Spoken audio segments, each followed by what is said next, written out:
महाराज, मैं तो इसे ही उचित समझता हूं कि हमें युधिष्ठिर के पास यह संदेश भेज देना चाहिए कि हम उस वासुदेव कृष्ण की माया से भयभीत नहीं हुए। स्वयं हम भी वो सब कुछ कर सकते हैं जो उसने करके दिखाया है। हम भी रूप बदल सकते हैं, हम भी माया द्वारा आकाश में उड़ सकते हैं, रसातल तक जा सकते हैं और इंद्रपुरी में प्रवेश कर सकते हैं यदि हम चाहें तो। हाँ भांजे, हाँ, पहला दूत उनकी ओर से आया था, तो अंतिम दूत हमारी ओर से ही जाना चाहिए। इन बातों में क्या रखा है मामाश्री? अब तो हम रणभूमि की ओर कूच करने ही वाले हैं और वहीं उनके और हमारे बाहुबल की परीक्षा भी हो जाएगी। हास्य रस तो तुम्हें छू ही नहीं गया अंगराज, छू ही नहीं गया। परंतु मेरे विचार में तो यही ठीक रहेगा।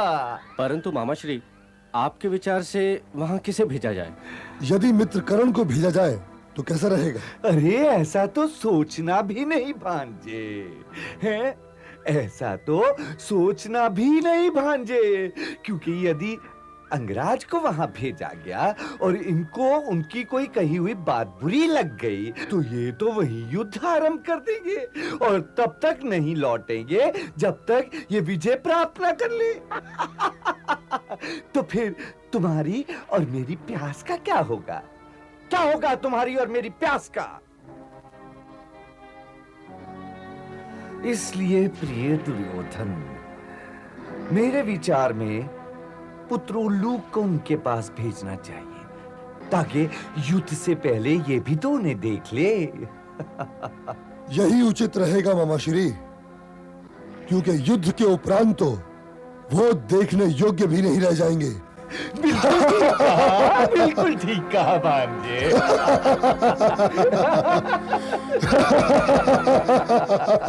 केशव, ये समझ में नहीं आ रहा कि आप कौन सा संदेश लेकर दुर्योधन ने अपने दूत को यहां भेजा है। दुर्योधन की बात समझने योग्य तो होती ही नहीं पार्थ। फिर भी दूध भेजा है तो सुन लेना चाहिए।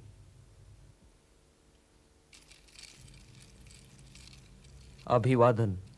आपका स्वागत है शकुनी पुत्रोल्लुक। कृपया अपना स्थान ग्रहण कीजिए।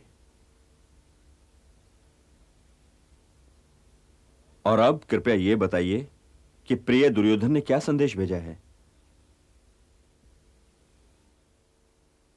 कहिए गंधार राजकुमार, आप क्या संदेश लाए हैं?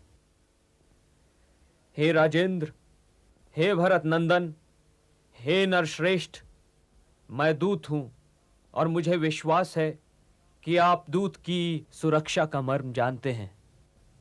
हे राजन, जो संदेश मैं देने जा रहा हूं वो संदेश भी उनका है और शब्दावली भी उन्हीं की है।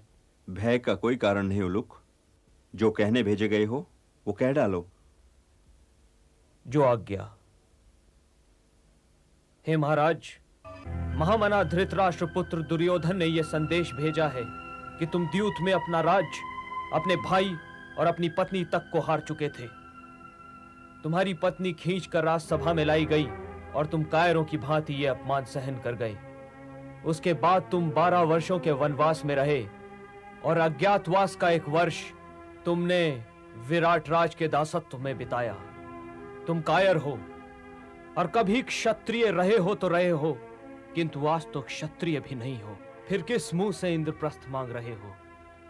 पण के अनुसार अज्ञातवास भंग होने के उपरांत तुम्हें 12 वर्षों के वनवास के लिए चला जाना चाहिए था। इसलिए पहले 12 वर्षों के वनवास को जाओ और फिर हमारे पास आकर और हमारे सामने हाथ फैलाकर 5 गांव की भिक्षा मांगो। संभवतः हम तुम्हें इंद्रप्रस्थ ही दे देंगे। किंतु यदि तुम ऐसा नहीं कर सकते तो धर्मात्मा होने का स्वांग छोड़ो। तुम्हारे शांतिदूत वासुदेव कृष्ण ने तुम्हारे लिए 5 गांव मांगे थे। मैंने वे 5 गांव देना स्वीकार नहीं किया क्योंकि तुम कपटी और अधर्मी हो। तुम्हें अपनी पत्नी के मान सम्मान से अधिक राजमुकुट से प्रेम है। यदि ऐसा ना होता तो तुम शांति दूत ना भेजते, बल्कि हस्तिनापुर पर ही चढ़ाए होते। फिर चाहे तुम्हें इंद्रप्रस्थ मिलता या ना मिलता, चाहे तुम अन्य क्षत्रियों की भांति युद्ध करते करते वीर गति को प्राप्त हो गए होते, किंतु तुम्हारा पहला कर्तव्य प्रतिशोध ही था, मांग कर राज मुकुट पहनना नहीं था। तुम तो राज्य के लोभी निकले, चाहे वो मांग कर ही क्यों ना प्राप्त किया गया हो।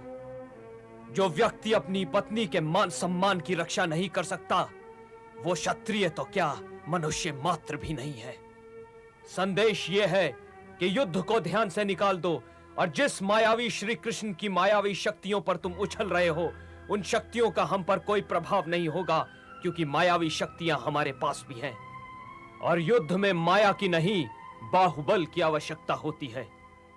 हे अल्प बुद्धि मूढ़ युधिष्ठिर, युद्ध को ध्यान से निकाल दे और विराट राज के दासत्व में अपना जीवन व्यतीत कर। और कुंती पुत्र अर्जुन, तुम्हारे लिए यह संदेश है कि जिह्वा नहीं बाण चलाओ। यदि इस जगत में अपनी झूठी प्रशंसा से ही अभिष्ट कार्यों की सिद्धि हो जाती, तो सभी सिद्ध काम हो जाते, क्योंकि स्वयं अपनी प्रशंसा करने में भला कौन दरिद्र होगा। तुम्हारे साथ वसुदेव नंदन कृष्ण है, तुम्हारे पास 4 हाथ लंबा गांडीव है और सब जानते हैं कि आज तुमसे बड़ा कोई योद्धा नहीं, फिर भी मैंने तुम्हारे राज्य का अपहरण किया और तुम रोते बिलखते रह गए। मैंने 13 वर्षों तक तुम्हारे राज्य को भोगा है और आगे भी मैं ही तुम्हारे राज्य को भोगूंगा और मेरे पश्चात मेरे पुत्र और फिर मेरे पुत्रों के पुत्र तुम्हारे राज्य को भोगेंगे, क्योंकि यदि युद्ध हुआ तो मैं तुम्हारे भाइयों सहित तुम सबका वध अवश्य करूंगा। हे दास अर्जुन, जिस दिन द्रौपदी का वस्त्र हरण हो रहा था, उस दिन भी तुम्हारा गांडीव तुम्हारे पास था। और भीमसेन से पूछो कि उस दिन उसका बल कहां चला गया था। तुम लोग नपुंसक हो, नपुंसक। इसलिए कुरु महावीरों को ललकारने की मूर्खता मत दिखाओ। जहां हो वहीं पड़े रहो।